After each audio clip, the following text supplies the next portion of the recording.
जो shell petroleum company है उसने जो पाकिस्तान में उसकी जो इन्वेस्टमेंट है या उसकी जो कंपनी है उसके जो अपने उसके शेयर्स हैं वो जो इंटरनेशनल शेल है वो पाकिस्तान की जो शेल कंपनी है जो पेट्रोल की कंपनी है उसमें अपने उसको बिजनेस जो है वो फरोख्त कर रही है और मुल्क से जा रही है।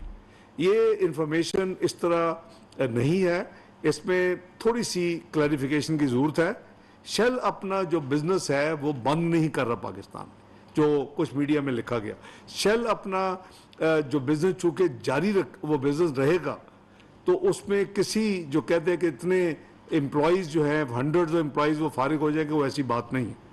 शेल तीसरी चीज़ ये है कि शेल जो भी फैसला करेगा वो हुकूमत पाकिस्तान और मुख्तलिफ जो अप्रूवल्स होते हैं इन शेयर्स को भेजने के लिए वो भी उसका भी पाबंद है और उसको भी हमें मद्देनज़र रखना चाहिए।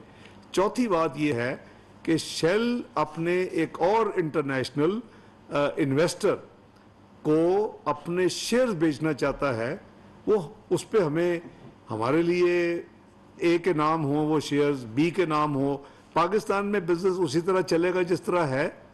और शेल अपने शेयर जो है वो एक और जो है बैरून मुल्क यानी फॉरेन डायरेक्ट इन्वेस्टर को अपने शेयर बेचने जाते हैं। इसमें मैं समझता हूँ कि कोई परेशान होने की या कोई उसमें इस तरह के कुछ यानी नेगेटिव न्यूज़ क्रिएट करने का कोई ज़रूरत नहीं है। शेल के अपना बिजनेस पाकिस्तान में उसी तरह होगा, एम्प्लॉयज़ उसी तरह रहेंगे। जो नया है उसके अपनी जो उसकी इन्वेस्टमेंट है वो नया जो एक फॉरेन डायरेक्ट इन्वेस्टर है और ना ही वो यहाँ अपना बिजनेस बेच के और वो अपने रकम लेके और फिर यहाँ से को बाहर लेके जाएगा। तो ये मैं समझता हूँ कि एक क्लैरिफिकेशन की ज़रूरत थी। ये भी एक बात मद्देनज़र रखनी चाहिए कि शेल जो अपना पाकिस्तान में जो उसका इन्वेस्टमेंट है इस कंपनी में, शेल के कंपनी में, और जो उसका बिजनेस है वो सिर्फ पाकिस्तान में नहीं कर रहा या उसका हमारे यानी पाकिस्तान के हालात से कोई ताल्लुक नहीं है। शेल कई ममालिक में मैंने जो पढ़ा है या जो मेरे नॉलेज में है कि कई ममालिक में शेल ने मसलन जर्मनी है, कुछ यूरोपियन कुछ कंट्रीज़ हैं, इंग्लैंड है, हॉलैंड है, उन्होंने अपना एक होम एनर्जी के कारोबार से एक अलहदगी अपनी सेपरेशन की है और कई ममालिक में यानी यूरोपियन ममालिक में भी शेल अपने इंटरेस्ट को या बेच रहा है या उसको रीऑर्गेनाइज कर रहा है। तो इसलिए ये उनकी अपनी पॉलिसी है, उनका अपना इंटरनल फैसला है।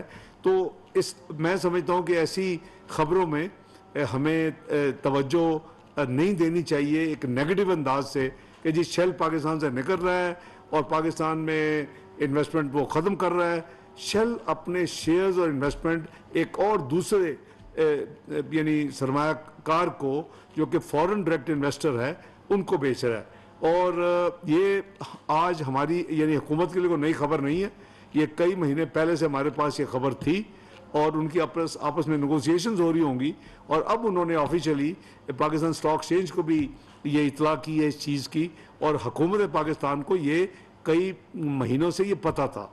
तो इसमें कोई फिक्र वाली बात नहीं है, कोई इसमें जो काम में कोई हर्ज नहीं होगा। कोई जो ऑयल टर्मिनल नेटवर्क है, पेट्रोल पंप्स हैं, वो सारे उसी तरह काम करेंगे। बस इतना है कि जो शेल पाकिस्तान के अंदर जो उसकी इन्वेस्टमेंट है, उसके शेयर्स हैं, वो किसी और के नाम मुंतकिल हो जाएंगे। ना यहाँ से कोई फॉरेन एक्सचेंज उसके बदले में जाना है, ना लोगों ने बेरोज़गार होना है, ना यहाँ बिजनेस बंद होना है।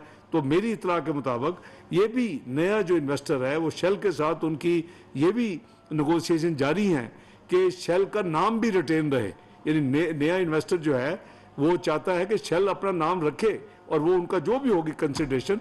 तो ये मैं समझता हूँ कि हुकूमत पाकिस्तान की तरफ से यह क्लैरिफिकेशन दे रहा हूँ ताकि इसके मतलब जो अगर कोई गलतफहमी या कोई जो रिपोर्टिंग हुई है नेगेटिव उसमें कोई कन्फ्यूजन नहीं होना चाहिए। और हकायक मैंने आपको सामने रख दिए। बहुत शुक्रिया।